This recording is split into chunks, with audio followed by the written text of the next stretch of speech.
Oh là là, il n'y a pas deux Saint-Esprits.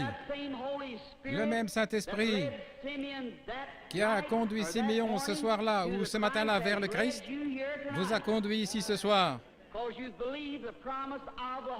Parce que vous croyez la promesse du Saint-Esprit. Et il a la même obligation envers vous qu'envers Siméon. La même, parce qu'il est Dieu et qu'il doit tenir sa parole. Alors je peux voir, Siméon, il désirait ardemment voir le Christ. Il croyait ce que la parole de Dieu lui disait, peu importe ce que disaient les critiques, il croyait la parole de Dieu. Il y avait un désir profond dans son cœur de voir le Christ et il croyait qu'il le verrait. Comme David disait, quand la profondeur appelle la profondeur. Beaucoup parmi vous croient en la guérison divine. Y croyez-vous? Vous croyez dans la guérison divine? La raison même qui vous fait croire à la guérison divine prouve qu'il y a une guérison divine. Quand nous sommes arrivés en Amérique, nous avons découvert l'Indien d'Amérique. Il adorait quelque chose, le soleil, la lune et la nature, parce qu'en lui-même, il est un être humain et il sait qu'il y a un créateur, donc il y a quelque chose dans son cœur qui fait appel à l'adoration. C'est ainsi avec chaque mortel. Vous pouvez adorer votre auto, votre travail, votre maison ou autre chose. Vous allez adorer quelque chose. Ainsi, s'il y a une idole, enlevez-la et laissez Jésus-Christ avoir la première place. Laissez-le être le premier. Alors, à la fin, la profondeur, comme David disait, quand la profondeur appelle la profondeur, au bruit de tes cataractes. Maintenant, la profondeur appelant la profondeur, par exemple, s'il y a une profondeur qui appelle, il doit y avoir une profondeur pour répondre à cet appel. Peut-être vais-je me rendre clair, comme ceci. Je suis un grand amoureux de la nature, et en allant dans les bois, j'observe le coucher du soleil, j'entends les animaux, les cris du monde sauvage. Ma mère est à demi indienne. Ainsi, il y a quelque chose à ce sujet dans mon sang qui fait que j'aime la nature. Et quand j'entends la profondeur de la nature, cet appel, il y a quelque chose qui embrase mon âme, je ne peux pas l'empêcher. Dernièrement, j'étais dans le Colorado et je me tenais sur une montagne et j'observais une mère aigle, comment elle transportait ses petits hors du nid sur ses ailes et les posait sur un gras pâturage. Et ensuite, elle est retournée là au sommet, le rocher le plus élevé qu'elle pouvait atteindre, et elle s'est posée là. Et elle a commencé à observer. Eh bien, je regardais avec mes jumelles, mon cheval était attaché à un arbre et j'observais. Et j'ai dit, Seigneur, j'aime ça. Et il me semblait, si jamais vous avez été près d'un nid d'aigle, ils le font avec des bouts de bois pointus et autre chose, ces aigles qui doivent marcher sur ses branches et ses épines. Ils ne connaissent rien d'autre. Mais un jour, leur mère a étendu ses ailes, ils ont grimpé dessus et elle s'est envolée. Et je regardais ces petits qui étaient en train d'avoir un réveil de Pentecôte. Ils couraient ici et là sur cette herbe douce, picotant ici, gazouillant, sautant l'un par-dessus l'autre, aussi libre qu'il était possible. Je pensais, c'est exact. C'est comme un homme dans le vieux nid du monde qui ne connaît rien d'autre que ce que le diable peut lui donner. Mais un jour, Dieu le prend et l'assied à l'ombre d'un vert pâturage. Oh, comme il est heureux, il est libre. Il n'y a plus ni mal ni rien. Je pensais, mais pourquoi ces petits gars ne sont pas effrayés? Je me demande s'ils savent qu'il y a des coyotes là qui pourraient les attraper. Mais de temps à autre, ils regardaient vers le haut. Et ils voyaient là leur vieille maman qui les surveillait. Je pensais, que Dieu soit loué. C'est exact. Il m'a sorti du nid du monde. Et il a grimpé les remparts de la gloire. Il s'est assis sur la hauteur, surveillant son héritage, pour s'assurer qu'aucun mal ne lui arrivait. Je pensais que si un coyote venait à se diriger vers l'un de ces petits aigles, elle le grifferait à mort. Et je pensais, c'est vrai. Si Satan venait à poursuivre un croyant, il se retrouverait en face de Jésus-Christ. Après un moment, elle a tourné Sa belle tête majestueuse, en observant, elle était perchée sur le plus haut rocher qu'elle pouvait trouver, afin de tout voir. Ses yeux perçants d'aigle observaient. Et au bout d'un moment, je l'ai vu lever la tête, et à travers mes jumelles, je l'ai vu lever la tête et regarder autour d'elle. Elle humait l'air, je pensais, qu'est-ce que c'est? Venant du nord, un orage s'approchait. Le tonnerre grondait. Elle poussa un cri perçant et s'élança dans le vide. Elle étendit ses grandes ailes et se posa sur la verte prairie.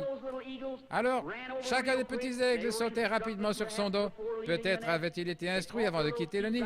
Ils plantèrent leurs petites pattes dans ses plumes et enfouirent leur bec accroché autour d'une plume. Et elle s'envola avec cette bande de petits aigles sur les ailes, et elle vola droit dans ce vent qui soufflait à 80 km/h pour aller se poser dans la fente du rocher. Je pleurais comme un bébé. Je pensais, un jour glorieux, lorsque ce réveil sera terminé, il viendra de la gloire, il étendra ses grandes ailes puissantes, et les petits aigles s'accrocheront avec leur bec dans ses plumes, et ils s'envoleront dans la gloire avec lui. La profondeur, qui appelle la profondeur. Si la profondeur appelle, il y a une profondeur pour répondre. Autrement dit, avant qu'il y ait un arbre sur la terre, il devait d'abord y avoir une terre pour qu'il puisse pousser. Dieu n'a pas créé la terre pour l'arbre pour la terre, mais la terre pour l'arbre. Il a créé la terre et puis il a commandé de produire l'arbre. Et la terre a appelé jusqu'à ce que l'arbre pousse. Avant qu'il y ait une nageoire sur le dos d'un poisson, il n'y avait pas d'eau pour qu'il puisse y nager. La raison pour laquelle il a une nageoire, c'est parce qu'il y a de l'eau pour qu'il puisse y nager. Tout ce que nous avons est pour un but, pour une raison. Ici, il n'y a pas longtemps, je lisais qu'un petit garçon mangeait la gomme des crayons. Il mangeait tout le caoutchouc qu'il pouvait trouver. Il a même mangé la pédale d'une bicyclette. On ignorait ce qui n'allait pas avec ce petit enfant. Alors on l'a emmené à l'hôpital pour un examen médical, à la clinique, et après l'avoir examiné, on a découvert que son petit corps avait besoin de soufre. Et il y a du soufre dans le caoutchouc, et il mangeait le caoutchouc pour avoir du soufre. Alors voilà, saisissez. S'il y avait quelque chose en lui qui réclamait du soufre, il devait y avoir du soufre quelque part pour répondre avant qu'il puisse le réclamer. Voyez-vous ce que je veux dire? Et quand la profondeur appelle la profondeur, avant qu'il puisse y avoir un appel de la profondeur, il doit y avoir une profondeur pour répondre. Alors aussi sûr, peut-être vous étiez des pécheurs il y a quelques années, peut-être que vous étiez dans une église formaliste qui ne croyait pas au baptême du Saint-Esprit, mais vous avez entendu le message. Il y avait quelque chose en vous qui réclamait plus de Dieu. Vous avez peut-être vécu dans un état justifié devant Dieu, mais vous vouliez le baptême de l'Esprit et vous en aviez faim. La raison même pour laquelle il y a un Saint-Esprit, c'est parce que vous avez faim. Vous ne l'auriez jamais désiré s'il n'y avait pas en vous quelque chose qui le réclamait. Voyez-vous ce que je veux dire? Alors la raison pour laquelle vous êtes ici ce soir, c'est parce que vous croyez en la guérison divine. Et si ce n'était même pas parlé dans la Bible et que vous croyez en la guérison divine, il doit y avoir une fontaine ouverte quelque part où vous n'en auriez jamais eu le désir. Si vous avez le désir d'être guéri par Dieu, il y a un Dieu pour vous guérir, c'est vrai. Parce que la profondeur appelle la profondeur. C'était comme ça avec Siméon. Il savait qu'un Christ devait venir et il savait que Dieu lui avait promis qu'il le verrait avant de mourir. Remarquez, comme Siméon fut conduit, n'est-ce pas étrange? Au moment où Jésus entra en scène, Siméon fut conduit par le Saint-Esprit directement à Christ, par le Saint-Esprit qui lui avait donné la promesse.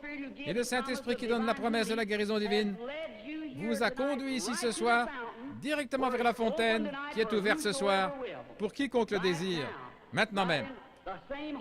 C'est le même Saint-Esprit qui vous conduit et qui conduit les fils de Dieu qui croient la promesse de Dieu. Voyez-vous ce que je veux dire? Chacun d'entre vous, fils et filles de Dieu, vous êtes conduits ici parce que vous croyez la promesse de Dieu. Oh, quand j'y pense! Alors, je pense à cette femme qui se tenait dans un coin, cette vieille femme C'était Anne. Elle était une prophétesse qui attendait la venue du Seigneur. Dieu était dans l'obligation de lui montrer le Christ. Alors le Saint-Esprit s'est déplacé sur Anne et je peux voir cette vieille prophétesse aveugle marchant là dans le bâtiment, aveugle, mais conduite par le Saint-Esprit, se frayant un passage à travers les gens, passant près de cette rangée de femmes, puis s'arrêtant exactement devant la fontaine, car elle était conduite par le Saint-Esprit. Oui, il est ici ce soir. Il est ressuscité des morts. Il vous a donné la promesse. Le Saint-Esprit vous a réunis. Si vous n'étiez pas ici ce soir, si le Saint-Esprit ne vous avait pas conduit ici, vous seriez quelque part dans le monde. Mais vous êtes ici, dans cette salle étouffante, parce que vous vous attendez à voir Jésus-Christ entrer en scène et confirmer sa parole. L'expectative. Si vous venez ici seulement pour trouver quelque chose à critiquer, le diable vous montrera certainement beaucoup de choses à critiquer. Il le fera. Vous recevez ce que vous attendez. Certains disent, eh bien, si je ne reçois pas dans la ligne de prière, si je ne vois pas quelque chose comme ça, alors je croirai. Vous obtiendrez ce que vous attendez. Je m'attends ce soir à voir le Saint-Esprit venir et se manifester lui-même en puissance, déversant sa gloire dans le bâtiment, beaucoup recevant le baptême du Saint-Esprit, les pécheurs pleurant, pensant au calvaire, les malades guéris, toutes sortes de signes et de miracles, parce que Jésus-Christ l'a promis. Et je crois sa promesse. Prions. Père céleste, comme ta parole est la vérité, confirme ta parole avec des signes et des miracles de Jésus ressuscité. Nous savons que lorsqu'il était sur la terre, il ne prétendait pas être une personne importante. Il affirmait simplement que tu lui montrais par des visions ce qu'il devait faire. Il connaissait les pensées des gens et leur situation. Il savait qu'une femme qui avait une perte de sang avait touché son vêtement. Elle était là, debout, et elle avait vu qu'elle ne pouvait pas se cacher parce que Jésus la regardait. Il savait. Il a dit, ta foi t'a sauvé. Père, nous savons qu'il est ici ce soir parce qu'il l'a promis. Et notre confiance est ancrée en lui.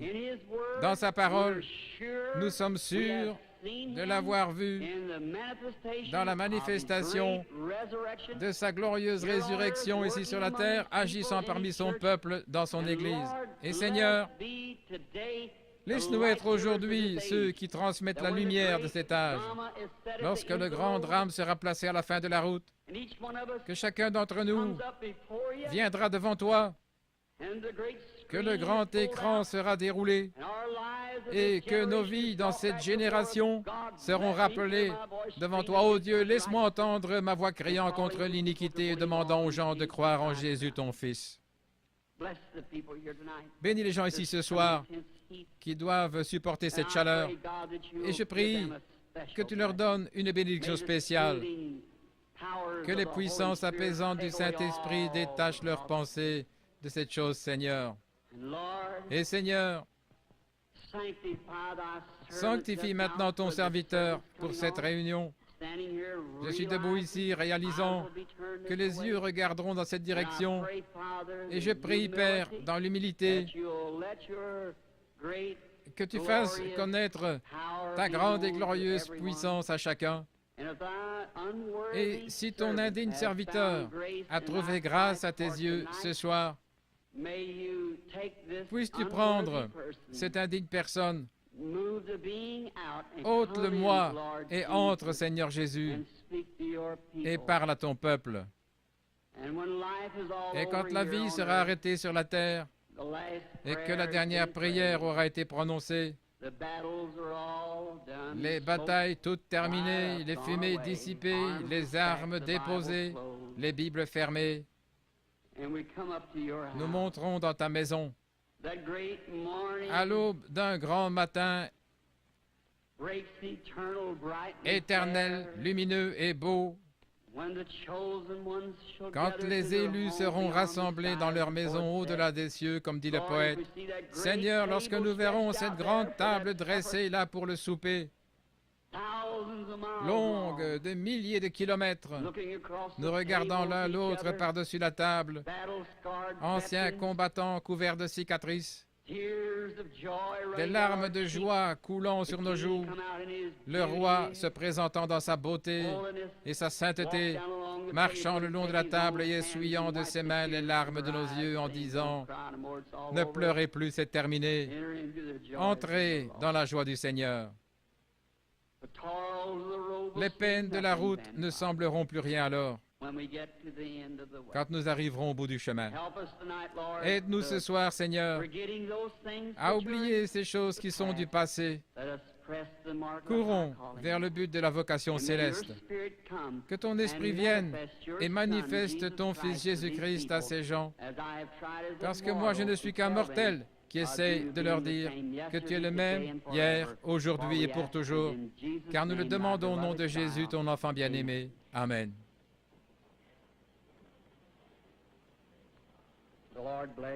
Que Dieu vous bénisse. Et ce soir, juste avant le service de guérison, excusez-moi d'être un bébé, mais il y a quelque chose qui fait battre mon cœur quand je parle de lui. Je me souviens quand au commencement, mes prédicateurs m'ont dit, voyant que j'avais des visions depuis mon enfance, ils ont dit, Billy, ne te laisse pas entraîner par cela, c'est du diable. Étant enseigné par des hommes d'église, j'ai cru en partie que ces visions pouvaient être fausses. Mais quand il est venu vers moi cette nuit-là, il m'a dit qui il était. Oh là là. Et je sais qu'il est ici maintenant. Et je connais sa présence et je sais que je l'aime. Je pensais, comment puis-je être un démon et aimer le Seigneur Jésus comme je l'aime? Comment mon cœur peut-il saigner pour lui? Et il connaît mon cœur. Alors il est venu et m'a parlé différemment. Et je le crois, lui, parce que ce qu'il dit correspond à la parole de Dieu et leur parole ne correspond pas à la parole de Dieu. Parce que nous vivons en ces jours-là. Et maintenant, amis chrétiens, je veux dire cela à tous, car lorsque cela me frappe quelquefois, vous pourriez vous demander ce qui se passe. Je ne peux pas l'expliquer. C'est au-delà de toute explication. Mais je deviens si faible que je peux à peine rester debout après avoir rencontré une ou deux personnes. Vous pouvez ne pas le comprendre, mais lisez simplement les Écritures, elles le déclarent.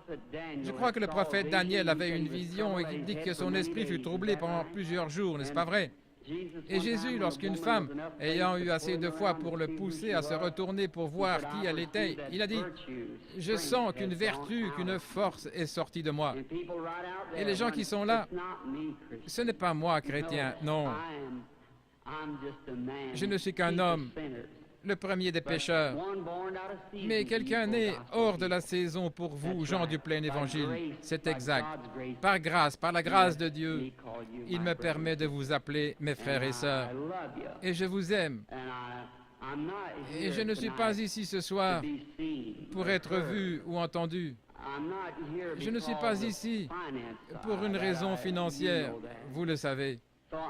Ainsi, je suis ici à cause d'une chose, parce que j'aime Jésus et que je vous aime. Et je crois d'avoir été invité ici. Peut-être pourrais-je me soumettre à lui et il ferait quelque chose à travers moi qui vous ferait l'aimer davantage, croire en lui et être guéri par lui. C'est la seule raison que j'ai d'être ici. Que Dieu vous bénisse. Que Dieu vous bénisse, vous, les pasteurs et hommes d'affaires. Je vous le dis maintenant, parce que je deviens si faible parfois que je ne peux pas quitter l'estrade. Mon fils, l'administrateur et les autres veillent sur cela. Et je vais vous dire au revoir. Et que Dieu vous bénisse. Et si je ne vous rencontre plus de ce côté de la grande rivière, je vous verrai ce matin-là. Et j'aurai le témoignage que j'ai maintenant. J'aime le Seigneur Jésus. Quant aux visions, Dieu me donne des visions, c'est vrai, la Bible devant moi, et Dieu est mon témoin. Et j'affirme que ce que je peux dire seulement, ce qu'il me permet de dire par sa grâce, aussi priez pour moi. Et encore une chose que j'aimerais vous demander. Je vais en Afrique, en Inde, en Palestine, en Allemagne. Souvenez-vous de ces pays, de ce qu'ils étaient. Ne pensez pas que les docteurs sorciers et tous ces gens possédés de toutes sortes de démons vous défient sur le terrain. Et vous avez avantage à savoir de quoi vous parlez. C'est juste.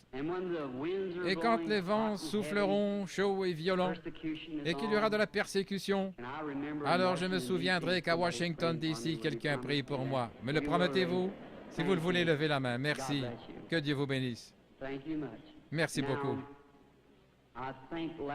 Maintenant, je crois qu'hier soir, ils ont donné 100 cartes de prière hier soir. Et je crois que ce numéro était, ou que cette lettre était Y. Et je crois que j'ai appelé les 15 premiers hier soir. Je pense que c'est juste, n'est-ce pas les frères? Les 15 premières cartes ont été distribuées. Maintenant, nous voulons en appeler d'autres. Et peut-être, si la foi grandit ce soir, peut-être pourrons-nous recevoir 2 ou 3 groupes.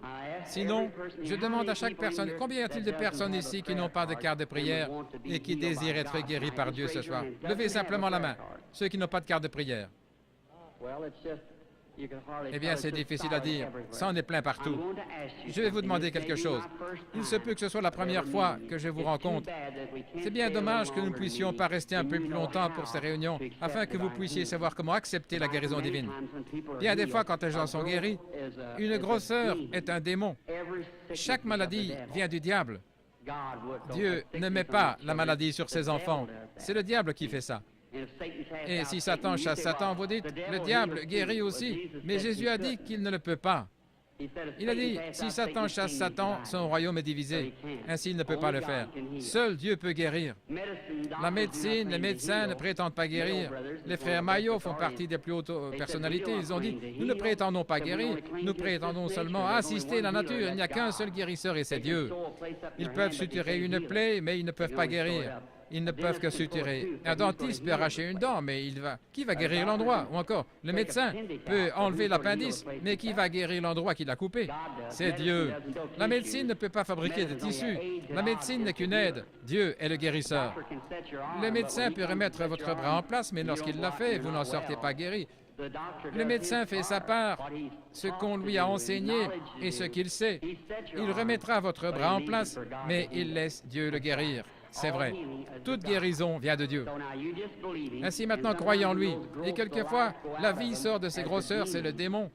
Alors, ces grosseurs meurent. Si la vie sort de vous, bien sûr, vous allez mourir.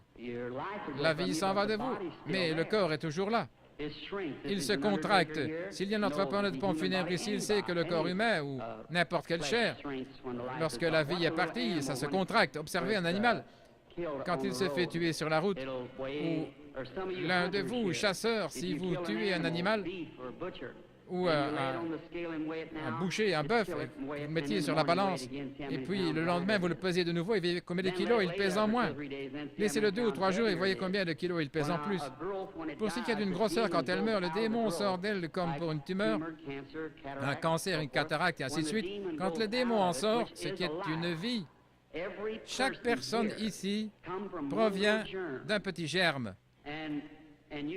Et les cellules commencent à se développer, et ces cellules-là vont dans celle-là selon la nature de la vie qui était en elle et qui fait l'homme.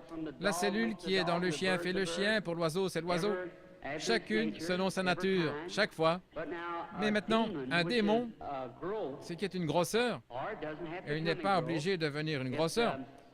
Il commence à développer des cellules, par exemple le cancer. Il commence à développer des cellules et il devient de plus en plus gros.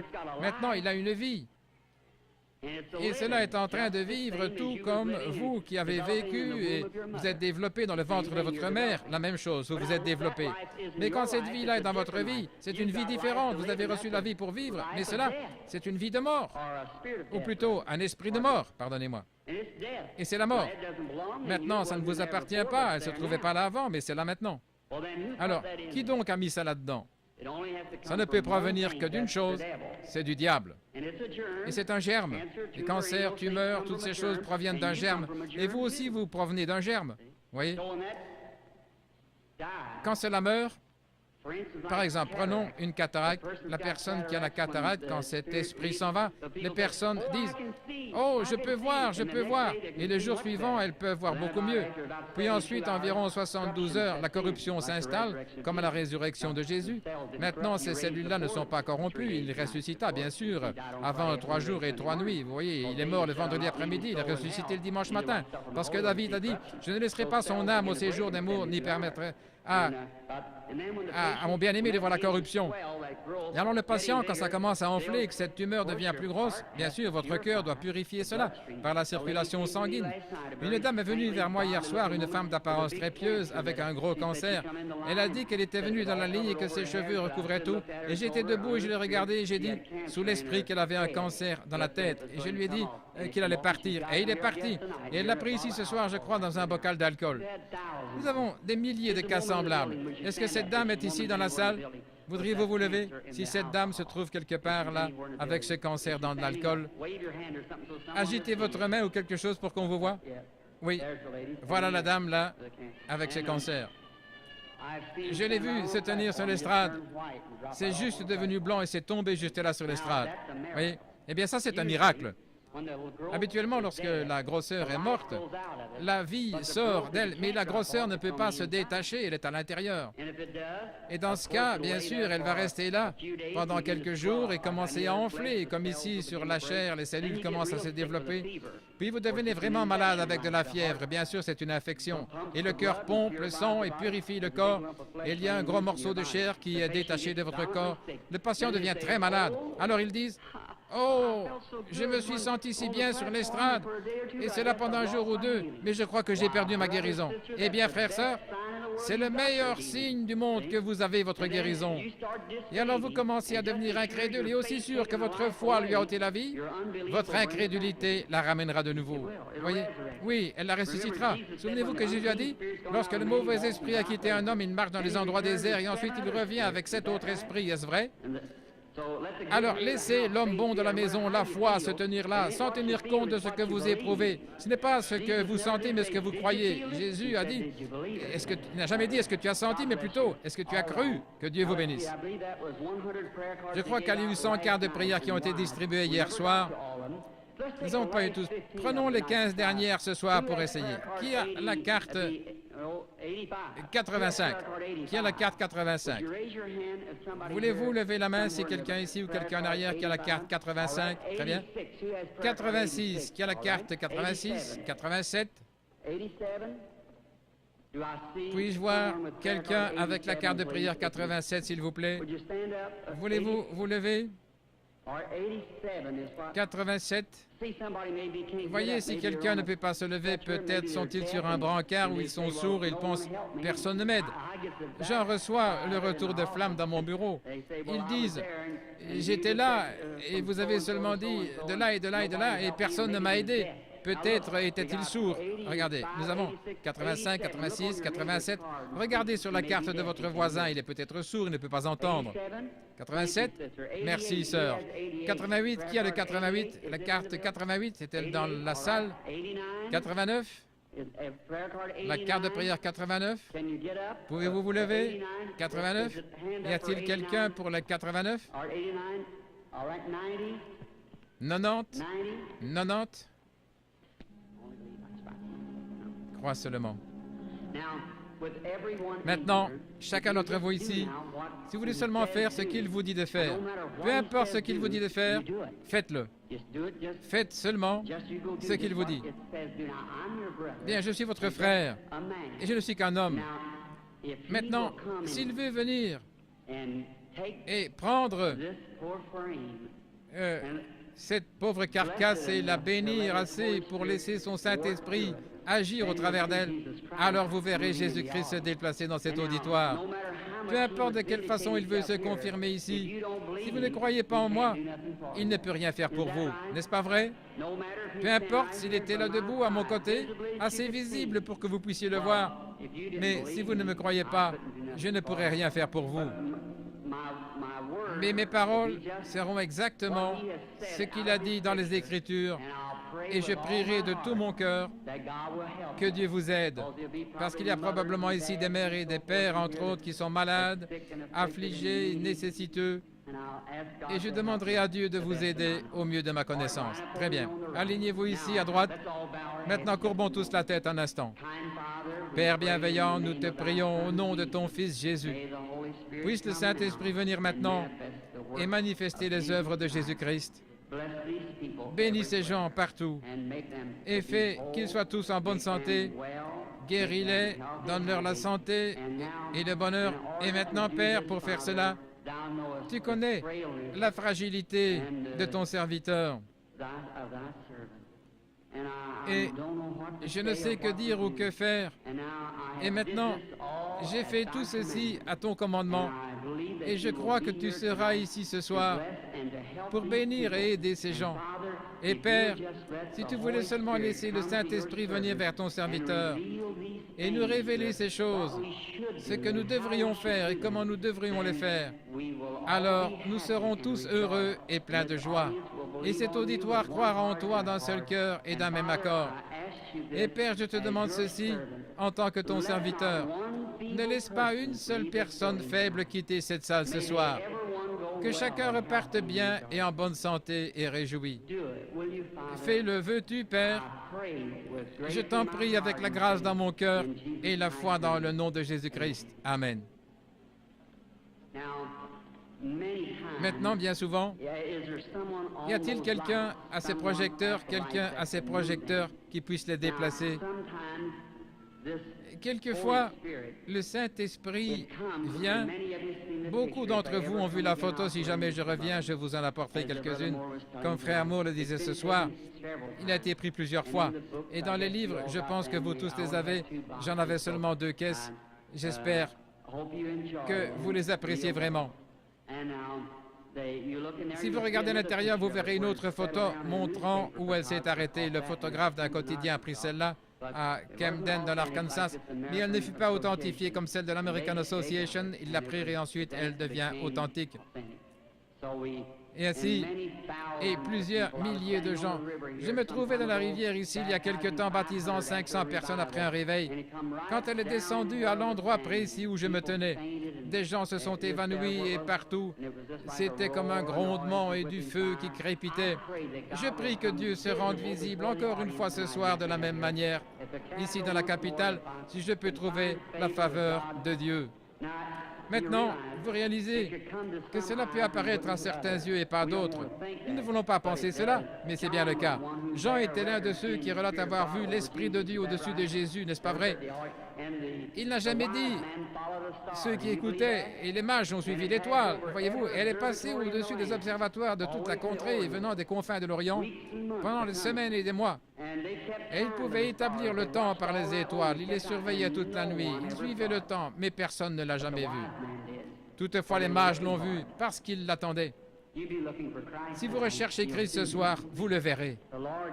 Que le Seigneur Jésus vous bénisse. Très bien. Billy Paul, Frère Moore, est-ce que tout est prêt? Sont-ils tous en ligne, Billy? Tous les 15? Tous les 15 sont en ligne? Maintenant pour les autres, ceux qui n'ont pas de carte de prière et qui savent que vous ne serez pas dans la ligne, j'aimerais que vous regardiez par ici et que vous croyiez simplement. Croyez avec le même genre de foi que cette femme qui a touché son vêtement. Il s'est retourné et lui a dit, « Ta foi t'a sauvé. » Croyez-vous qu'il est le même ce soir? Croyez-vous que dans cette foule hurlante, ce pauvre petit homme aveugle, assis près des murs de Jéricho, probablement 2 fois la distance de ce bâtiment, en train de crier et d'implorer, « Aie pitié de moi !» Jésus n'avait probablement pas entendu son appel, mais il a senti sa foi et s'est déplacé. Devant toute cette bande de critiques, il s'est tourné, il a dit, « Ta foi t'a sauvé. » Il s'est retourné vers l'assistance et il a dit, « Pourquoi raisonnez-vous dans votre cœur ?» Il a dit à la femme au puits, « Va chercher ton mari. » Et il a dit, « Je ne peux rien faire à moins que le Père me le montre. »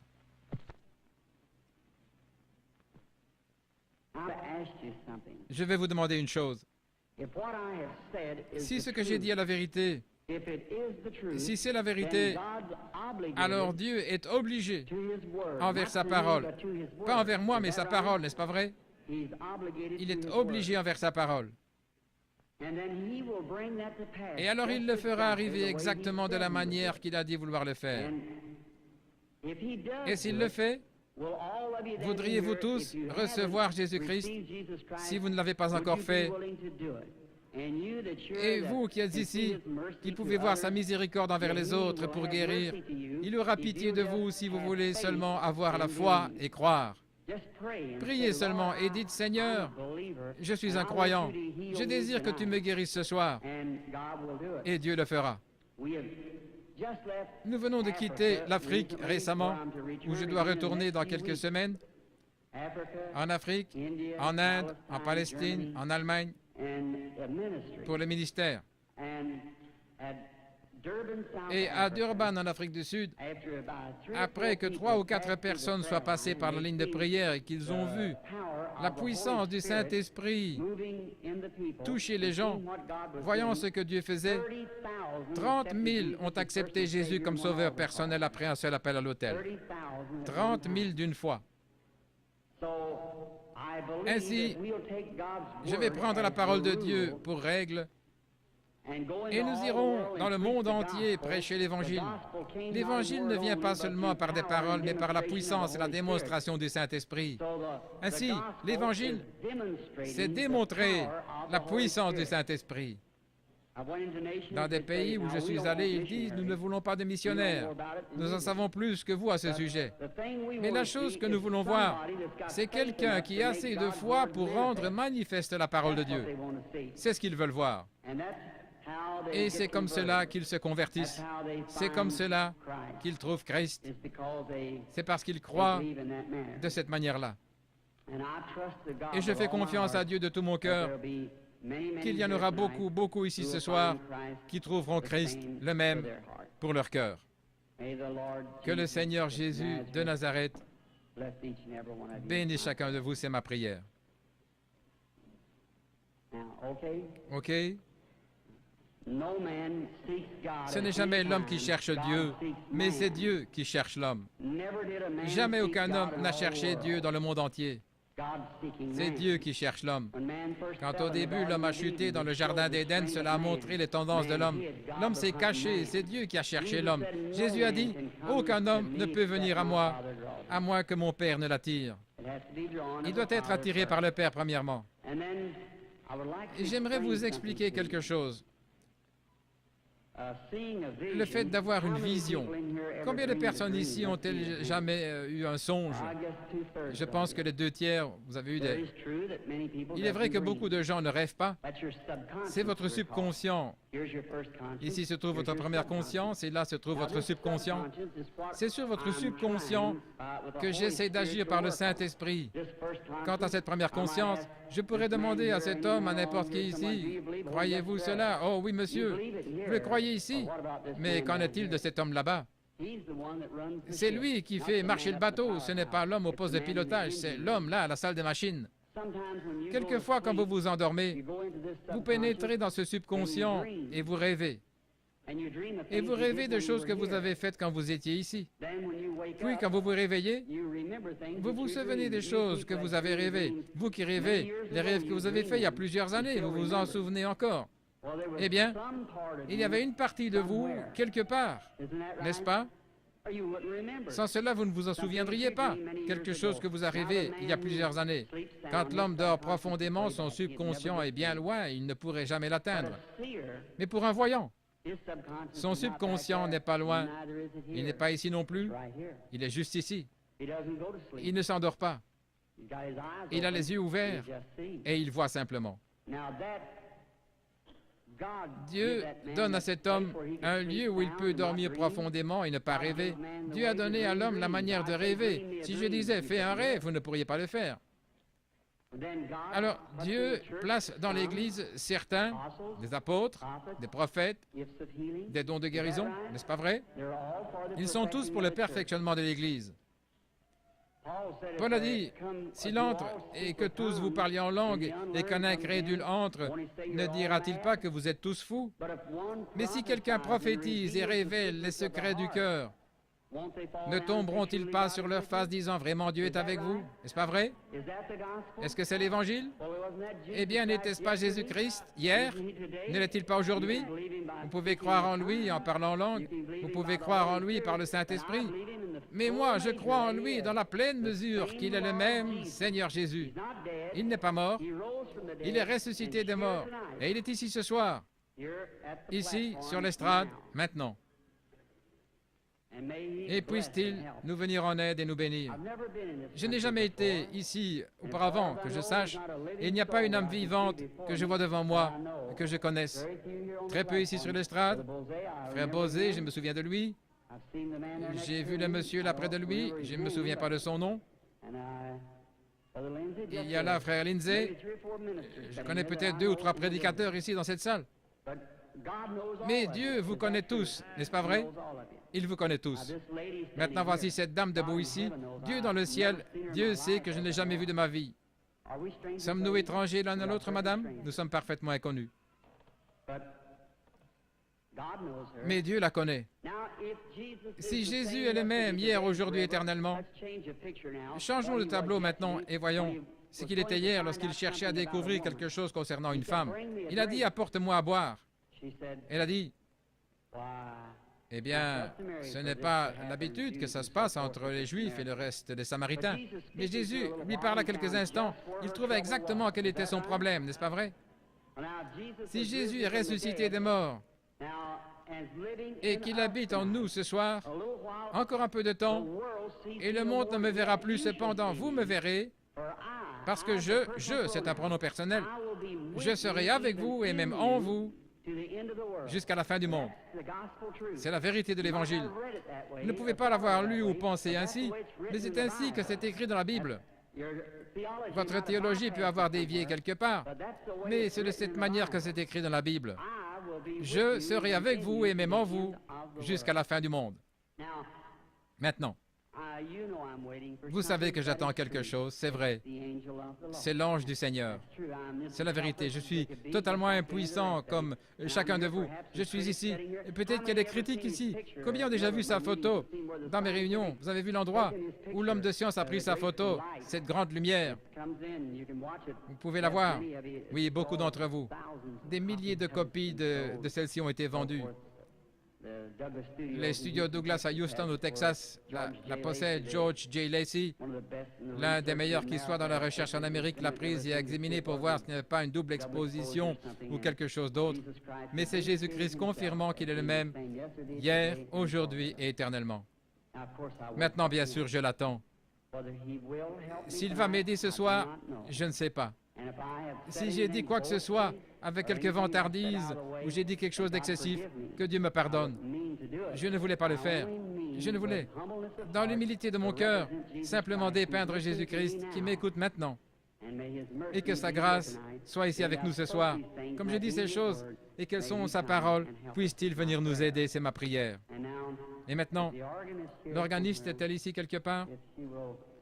Si elle voulait bien jouer doucement le cantique « Crois seulement » et que chacun soit dans un esprit de prière, si vous voulez.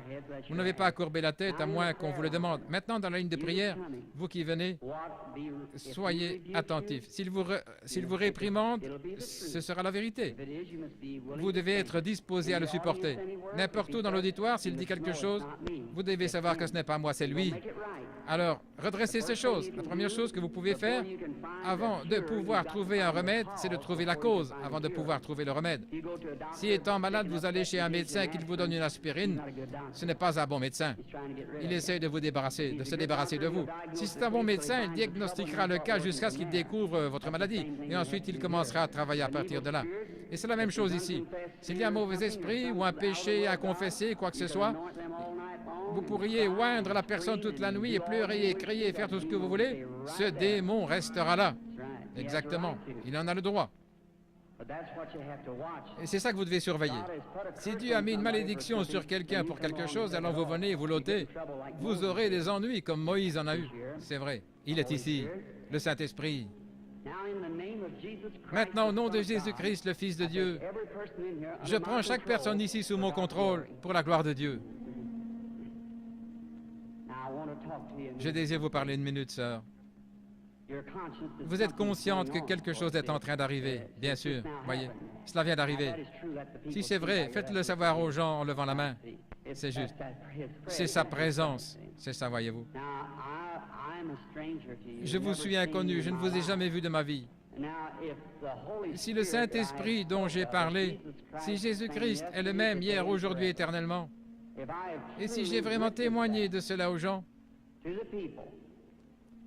et déclaré cela comme étant la vérité, et il est le même, alors il me révélera quelque chose à votre sujet qui vous aidera à croire en lui.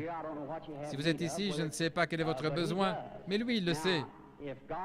Si Dieu le permet, voudriez-vous accepter votre guérison ou ce que vous voudrez, que ce soit de l'argent ou la chose que vous êtes venu demander, ou alors pour des troubles familiaux, quoi que ce soit?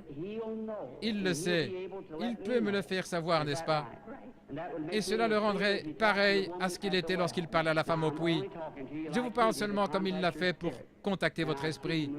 Et je vous vois en train de vous éloigner de moi. Je vois que vous avez eu un grand choc. C'est un accident. La voiture a été démolie, vous avez été projeté en l'air comme ça et cela vous a blessé quelque part dans votre cou et un cancer s'y est installé. Et vous êtes un genre d'enseignante dans les Écritures. Croyez-vous que Jésus-Christ vous guérit? Père Dieu, au nom de ton Fils Jésus-Christ, par l'autorité de la parole de Dieu auprès d'une femme mourante, je demande à cette chose mauvaise de la quitter. Satan, tu es dévoilé. Ainsi, sors de cette femme, alors que l'Église du Dieu vivant te commande de la quitter au nom de Jésus-Christ. Amen. Maintenant, sœur, un instant, je veux seulement vous parler. Bien sûr, vous savez que c'est parti maintenant, ça restera ainsi. Voyez-vous, votre gorge, tout est parti. Tout est parti. Le goitre a quitté sa gorge. Que Dieu vous bénisse. Allez votre chemin maintenant et soyez reconnaissante, réjouissez-vous. Ayez simplement foi dans le Seigneur Jésus. Faites qu'il soit le centre de votre pensée maintenant même, le Seigneur Jésus. Comme vous pensez à ces choses, pendant qu'ils pensaient à ces choses, ils étaient d'un même accord. Rappelez-vous que Jésus est le même hier, aujourd'hui et éternellement. Il est le même aujourd'hui. Ayez foi. Regardez par ici l'auditoire et croyez de tout votre cœur et donnez-moi toute votre attention. Soyez en prière. Gardez la foi en Dieu.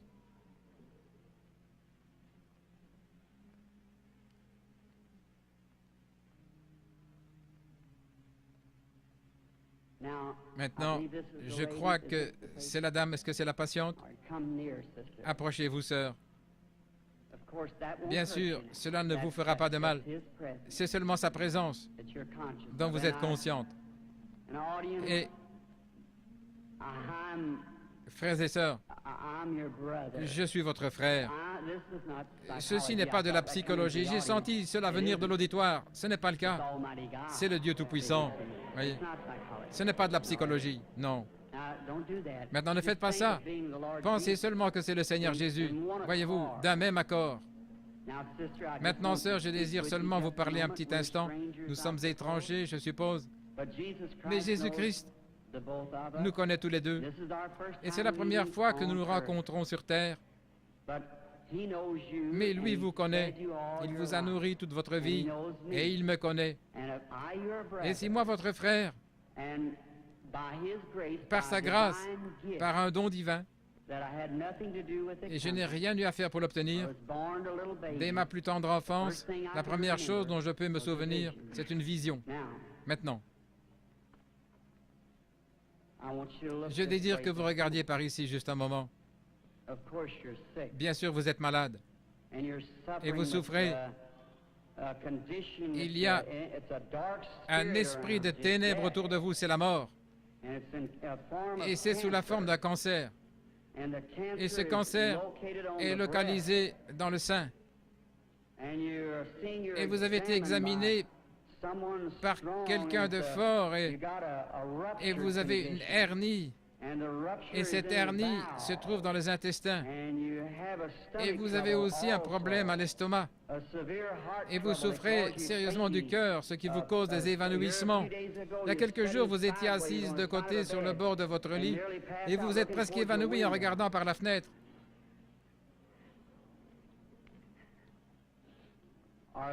Ces choses sont-elles la vérité? Entièrement vraies. Eh bien, quoi que ce soit, cela vous a quitté. Qui connaissait votre vie? Était-ce Jésus-Christ? L'acceptez-vous ainsi? Merci. Vous êtes bien disposé. Vous savez que quelque chose de surnaturel est ici. Et si seulement vous croyez que c'est le Seigneur Jésus, comme je vous l'ai prêché, selon la parole, et vous croyez que c'est le Seigneur Jésus, je sais qu'il y a encore un esprit de ténèbres au-dessus de vous maintenant. C'est quelque chose de très sérieux. Je vois votre nom est Eva et votre nom de famille est York et vous habitez dans cette ville et le numéro de votre maison est le 613 de la 6e rue. Allez chez vous pour être guéri. Que Dieu vous bénisse. Allez, réjouissez-vous et soyez heureuses. Ayez seulement foi.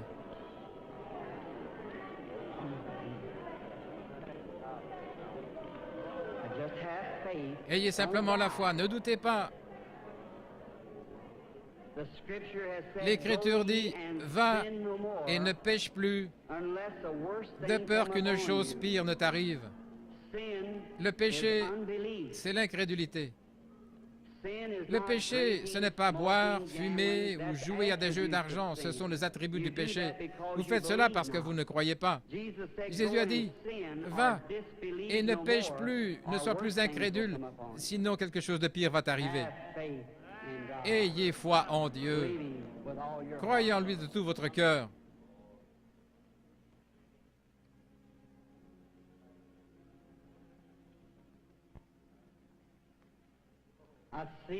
Je vois la lumière suivre cette femme maintenant. C'est elle qui vient de partir. Elle est suspendue au-dessus d'une personne de couleur. Oui, la dame là, avec cette vésicule biliaire et une hernie. Croyez-vous que le Seigneur Jésus peut vous guérir, madame? Vous qui êtes assise là, si vous croyez de tout votre cœur, vous pouvez vous lever, proclamer votre guérison et être guéri au nom du Seigneur Jésus. Que Dieu vous bénisse. Ayez foi en Dieu. Croyez-vous?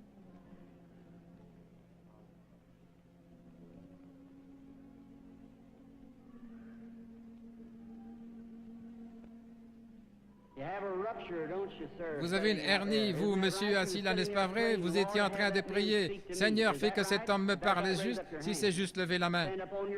Tenez-vous debout. Votre foi vous a guéri, frère. Rentrez chez vous. Jésus-Christ vous guérit. C'est le même Seigneur Jésus. Vous n'avez pas besoin d'être ici en haut. Vous avez besoin d'avoir la foi. Croyez seulement Dieu de tout votre cœur et vous aurez ce que vous demandez. Jésus-Christ vous l'accordera si seulement vous croyez. Mais vous devez avoir la foi. Vous devez le croire de tout votre cœur. Et Dieu fera en sorte que cela s'accomplisse. Le patient, excusez-moi, monsieur. Croyez-vous de tout votre cœur? Vous croyez? Vous êtes seulement un peu excité par la présence de cet être qui se tient ici maintenant. Et je crois que vous êtes de l'extérieur. Vous venez d'une capitale, de Richmond, en Virginie. Vous avez un cancer. C'est à l'intérieur de votre bouche, sur la mâchoire. Est-ce correct? Voulez-vous rentrer chez vous guéri? Acceptez Jésus comme votre guérisseur. Et au nom de Jésus-Christ, que cela quitte cet homme. Que Dieu vous bénisse, monsieur. Allez en croyant. Que dites-vous? Je sais maintenant, je vous vois comme une personne d'apparence plus jeune, beaucoup plus jeune que ce que vous êtes en ma présence. Vous souffrez d'une sorte de mal de tête et c'est arrivé il y a de nombreuses années, il y a environ 25 ans que votre mal de tête a commencé. Et cela vous a tourmenté depuis lors. Vous êtes une grande croyante. Et vous avez prié pour cette heure-ci. Vous avez prié Dieu que si vous pouviez seulement venir vers moi et que je prie, vos maux de tête cesseront. Ces choses sont-elles vraies? C'est vrai. Vous avez entendu ce qui a été dit, mais ce n'était pas moi, c'était seulement ma voix. Bien sûr, quoi que ce soit, il y a quelque chose que je me souviens avoir vu une jeune personne ou quelque chose ainsi. Est-ce la façon dont ça a été dit? C'est exactement ainsi. Croyez-vous que c'est Dieu qui l'a fait? Vous êtes sûr que Dieu est ici? Juste un moment. Je vois autre chose. Une jeune femme semble se tenir près de vous. C'est votre fille. Oui, vous étiez sur le point de partir quelque part en voyage, vous alliez la voir, elle habite l'Indiana, Richmond en Indiana, c'est l'endroit où elle vit. Son mari est un prédicateur et elle vous a écrit une lettre ou quelque chose ainsi vous disant de ne pas venir parce que j'allais venir ici. Est-ce vrai? Vous êtes guéri. Vous pouvez aller votre chemin. Que Dieu vous bénisse.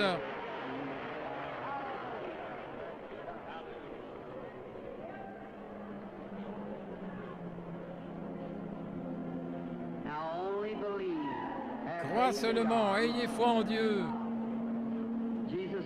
Jésus-Christ est le même hier, aujourd'hui, éternellement. Ayez seulement la foi et croyez. Que Dieu vous bénisse, chère personne de couleur qui criait. Il est toujours prêt à vous aider lorsque vous croyez, prêt à aider les gens dans le besoin. Un instant, cette dame. Maintenant, je vois le Saint-Esprit se tenir dans le coin. Il est au-dessus d'une dame de couleur. Elle regarde dans cette direction. Elle prie. Elle a une grosseur. Et cette tumeur est dans sa gorge. Elle a levé la main. Acceptez-vous votre guérison, madame? La dame assise juste derrière vous, elle aussi, elle a une tumeur et c'est dans son épaule. Est-ce vrai, madame? Levez-vous toutes les deux dames là avec cette tumeur, les deux dames de couleur. Jésus-Christ vous guérit toutes les deux. Vous pouvez rentrer chez vous et être guéris. Votre foi vous a guéri. Que Dieu vous bénisse. Ayez foi en Dieu. Ne soyez pas incrédules, mais croyez que toutes choses sont possibles à ceux qui croient. Amen.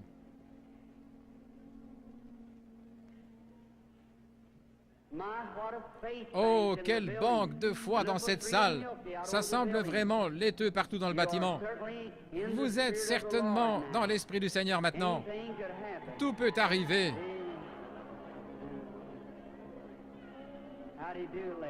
Comment allez-vous, madame? Croyez-vous que je suis le prophète de Dieu? Je veux dire qu'un prophète est un prédicateur. Vous ne pensez pas que je sois de l'ennemi. Vous croyez que je suis de Dieu. Est-ce de cette manière que vous l'acceptez? Eh bien, alors je peux vous aider. Parce qu'il m'a dit que si j'obtenais des gens qui me croient, et si j'étais sincère quand je prie, que rien ne résisterait à la prière. Et ce n'est pas moi qui aide, c'est Dieu qui guérit. Je lui ai demandé et j'ai dit, ils ne me croiront pas. Il a dit, il y aura 2 signes qui te seront donnés, comme pour le prophète Moïse. En ceci, les gens croiront. Et l'un de ces signes était de révéler aux gens les secrets de leur cœur. Vous n'êtes pas ici pour vous-même. Bien que vous soyez nerveuse et éreintée, mais cela est dû à la maladie de cet enfant. Cet enfant ici souffre. Cela a été déclaré par les médecins comme étant sans espoir. C'est la leucémie. N'est-ce pas vrai? Vous avez amené l'enfant de l'extérieur de la ville. Vous avez voyagé de l'ouest vers l'est pour venir ici. Vous venez d'un État qui a des montagnes. C'est la Pennsylvanie. Et votre ville, je crois, est Chambersburg. Est-ce vrai? Amenez-moi l'enfant.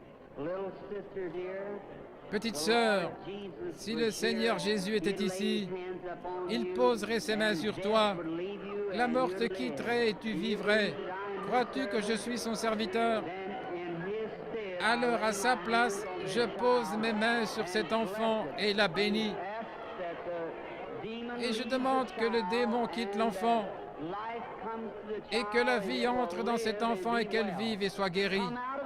Sors de cet enfant, Satan, par l'autorité de la Bible de Dieu, avec un don divin donné par un ange. Je t'adjure de quitter cet enfant. Sors d'elle. Crois-tu que tu vas aller bien? Que Dieu te bénisse.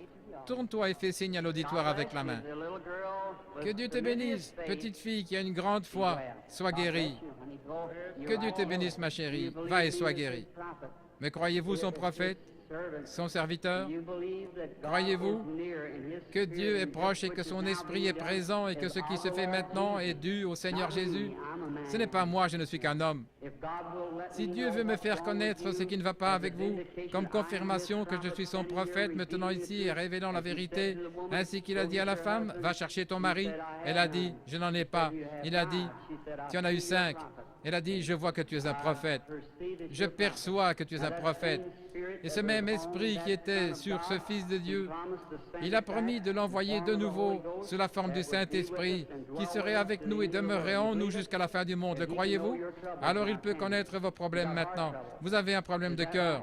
Est-ce pas vrai? Que chaque personne souffrant du cœur se lève ici. Vous pouvez être guéri maintenant, peu importe quelle est votre maladie de cœur. Seigneur Dieu, tu connais nos forces et à quel point nous sommes faibles et sans force. Mais Seigneur, nous savons combien tu es fort. Et la maladie de cœur est une maladie contre laquelle nos médecins ne peuvent rien faire. Mais Seigneur, qui créa le cœur? C'est toi. Je réprimande maintenant cette puissance de démon qui tient ces personnes liées par une maladie de cœur. Qu'elles sortent de chacune d'elles au nom de Jésus-Christ. Amen. Que Dieu vous bénisse, sœur. J'aimerais seulement vous dire quelque chose. Vous vous sentez différente maintenant de ce que vous êtes senti pendant longtemps. Ainsi, les gens sauront qu'il y a un esprit de ténèbres. Vous aviez des souffrances pénibles et vous étiez couché et maintenant, cela est parti. Vous êtes complètement guéri. Ayez foi en Dieu. Très bien.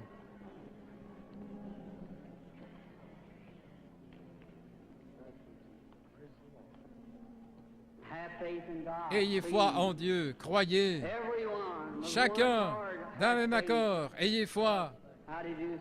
Comment allez-vous, monsieur? Très bien, nous sommes étrangers l'un à l'autre, mais le Seigneur Jésus nous connaît tous les deux, n'est-ce pas vrai? Dieu dans les cieux qui créa les cieux et la terre, qui habite en Jésus-Christ, a promis de revenir à nouveau en nous. Et ce qu'il a fait, nous le ferons aussi. Croyez-vous que je suis son prophète? La raison pour laquelle je dis cela, c'est que l'ange du Seigneur m'a dit d'obtenir que les gens me croient. Et s'ils ne te croient pas, alors tu sauras les secrets de leur cœur, et alors ils devront te croire. Mais vous me croyez. Et en plus, la raison pour laquelle vous me croyez, c'est que vous êtes vous-même un prédicateur de l'Évangile et vous êtes ici pour une bonne raison. Vous n'êtes pas malade, vous avez un besoin et vous voulez un réveil à l'ancienne mode dans votre Église. Chacun de nous, nous voulons cela. Levons-nous tous pour un réveil à l'ancienne mode. Dieu Tout-Puissant, qui a créé les cieux et la terre, je demande maintenant que toute puissance du démon soit brisée dans cette salle, que la puissance de Jésus-Christ soit rendue manifeste. Seigneur, nous ne sommes pas vaincus. Satan, je t'adjure, au nom du Seigneur Jésus-Christ, sors de ces gens. Levez-vous de vos fauteuils roulants, vous qui êtes estropiés. Donnez-lui la louange, chacun de vous.